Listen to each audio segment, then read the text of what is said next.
What's up mga kapantot? Andito naman yung lingkod, ang dakilang pantot. So yan, natapos nga kami magsimba.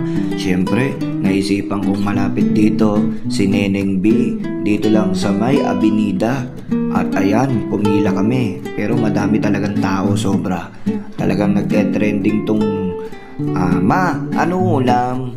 Mga kabataan dyan, galaw-galaw din. So yun, eto na, nakapila kami. Siguro pang 20 kami dito. At ako yung order ng mga 5 piraso. Utsura pa lang sarap na ako. Tingin ko talagang masarap itong Hungarian na hotdog overload. O yan, tapos pinalutan ng dinagdagan ng cheese, binudburan ng cheese. Yan, ano ba tawag dyan? Cornstarch o cheese. Basta, pinisit-pisit niya yan. Talagang nag-drawing pa dyan. Tapos nito, ketchup naman. Ayan ang ketchup. Ketchup ng walang kamatayan ketchup. Napakasarap. Itsura pa lang, malinamnam na. At meron pang pisit-pisit. Ito, pinakamasarap dito. Ang tinatawag na overload cheese. I love it ka talaga sa sarap. Ito na nga, kinikis-kis ang cheese. At kumuha pa si Manong ng cheese. Cheese. Sige ba, cheese mo pa. Cheese.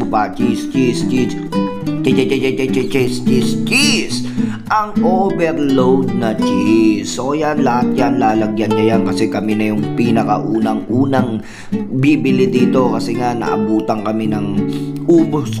Kasi pangalawa na ako kanina, hindi umabot sa akin. Kaya ngayon, mag-aantay kami dito. Mabilis naman ang serving nila at mabilis naman.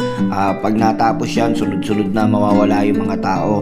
10 oras ang ng gabi yan. Sobrang dami pa rin ang pumipila dyan. Sobrang dami bumibili. Talagang dinadayo. At nakita ko kanina pa rin si Neneng B, may sumundo sa kanya, no? Sayang hindi tayo nakapagpa-picture. So yan, habang binibidyoan ko to, sarap na ako. Gusto ko nang kainin, gusto ko na lunukin to.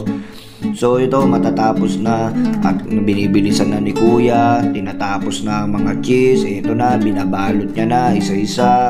Babalutin niya yan. Pagkatapos ang balot ng 5, yan, at bibigay niya na sa akin. At nakapag-abot na rin ako ng bayad dyan para ako na ang susunod. Ito na nga, pagkatapos na lahat, binigay na sa akin. Siyempre, alis na ako. Dami nakapila, diba? Yan si Neneng B. Neneng B, ano ulam? At siyempre, tumabi ako sa may gilid.